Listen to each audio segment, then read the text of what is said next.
La nouvelle chronique politique de ce grand journal en route vers la présidentielle. Chaque jour, un ou une éditorialiste vient nous raconter les coulisses de la campagne. En ce lundi, j'ai le plaisir d'accueillir Laetitia Crupert. Bonjour Laetitia. Bonjour. Ravi de vous retrouver. Vous êtes journaliste politique à France Info et à Public Sénat. Et vous revenez évidemment sur l'événement politique du week-end, le premier tour de la primaire écologiste. Un scrutin qui, je le disais il y a un instant, a débouché sur un deuxième tour presque surprise. Il verra s'affronter du 25 au 28 septembre prochain Yannick Jadot à Sandrine Rousseau. Laetitia, quels enseignements tirez-vous de cette primaire ? Déjà, la surprise, c'est la victoire du 4-4, puisque bien sûr qu'il y a 2 finalistes, mais quand on regarde les votes, il y avait quand même un peloton à 4 de tête très serré. Donc l'enseignement que je tire, c'est que dans toutes les primaires écolos, c'est la tradition, les favoris ne sont finalement presque jamais gagnants. En tout cas, Yannick Jadot qui était favori, Éric Piolle aussi était favori.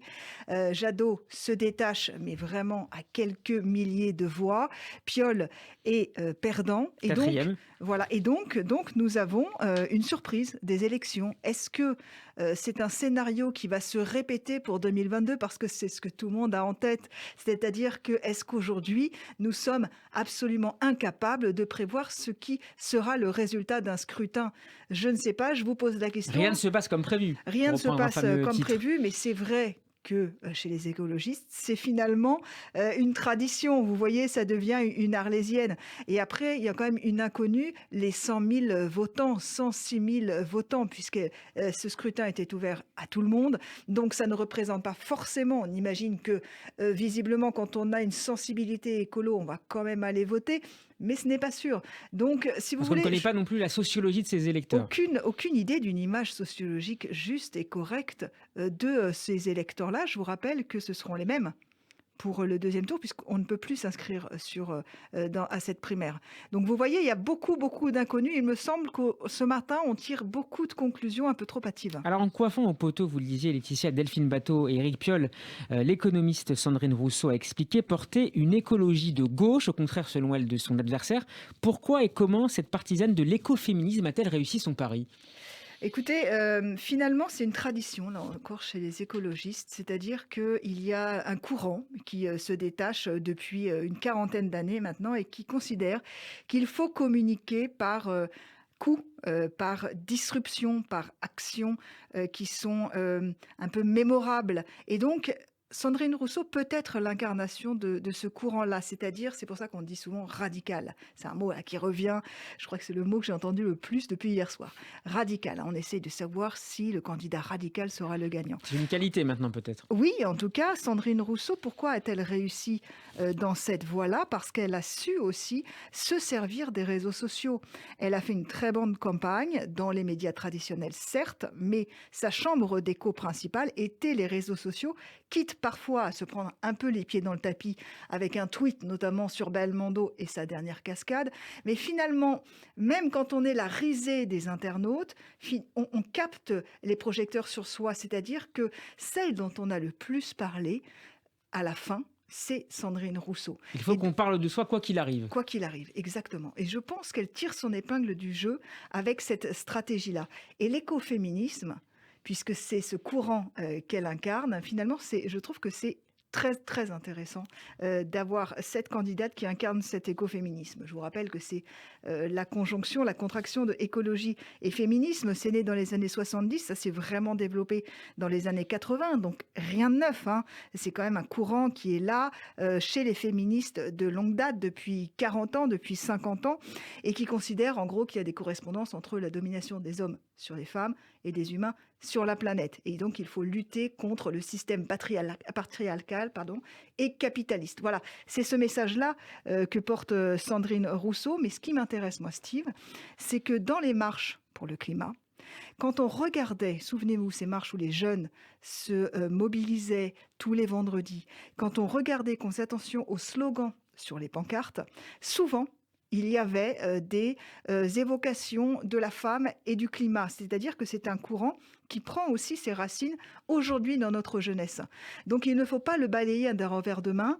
Elle s'est fait moquer aussi, Sandrine Rousseau, parce qu'elle a fait un parallèle avec les femmes qui jettent des sorts, vous savez, les sorcières. Elle a dit dans Charlie Hebdo, je préfère des femmes qui jettent des sorts plutôt que des hommes qui construisent des EPR.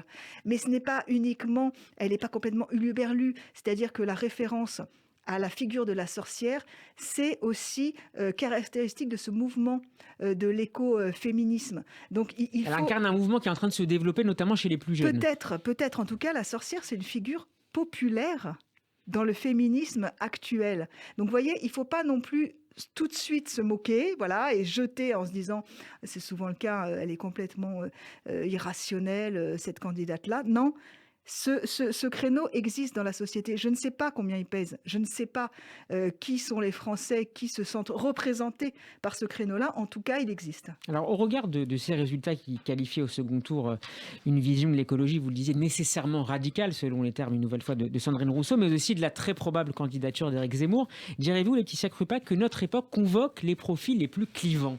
Écoutez, c'est toute la question. Où en est-on aujourd'hui, à l'aube de 2022? Est-ce que nous sommes encore dans la phase de dégagisme qui a été impulsée par Emmanuel Macron, finalement? Bien sûr théorisé par Jean-Luc Mélenchon, mais gagné par Emmanuel Macron. Est-ce que nous sommes encore dans ce mouvement de société où l'on chasse, pour reprendre le terme de sorcière, où l'on chasse les hommes politiques du pouvoir? Je ne sais pas, je pose la question, est-ce que Sandrine Rousseau est le symptôme de cette époque ou finalement un accident peut-être électoral? Je n'en sais absolument rien, je pense que c'est tout l'enjeu de 2022. Est-ce que les Français veulent une tempête ou veulent le calme et l'apaisement? Et c'est un peu sur ces thématiques-là que les candidats clivants, bien sûr, se positionnent. Évidemment qu'Éric Zemmour est le candidat des passions tristes et des colères et du ressentiment, mais il y a peut-être aussi une alternative. Donc, encore une fois, il est bien trop hâtif pour avoir une conclusion, mais ça nous dit quelque chose, oui, de l'époque dans laquelle nous sommes. Mais est-ce que ces personnalités clivantes, et ce sera ma dernière question, Laetitia, peuvent espérer conquérir le pouvoir? On ne sait pas, puisque ça dépendra du nombre de candidats sur la ligne de départ au premier tour. Je vous rappelle que pour l'instant, il y a encore cette question des signatures qui est quand même la barrière institutionnelle, au-delà des financements. Donc, si effectivement il y a un nombre innombrable de candidats, il se peut que le vote se morcelle. Voilà, se morcelle. Et donc, qu'on arrive au second tour avec finalement un socle très fragile. C'est ce qu'on connaît depuis longtemps. De toute façon, on l'a dit avec Emmanuel Macron qui a été élu à un peu plus de 20%, mais c'est pareil pour tous les candidats depuis longtemps. Donc, plus il y a de candidats, plus il y a d'émiettement du vote. Et donc, moins l'assise est solide. Donc, je ne sais pas du tout si un candidat clivant peut l'emporter grâce à l'émiettement des voix et donc, encore une fois, au nombre innombrable de candidats, peut arriver au deuxième tour.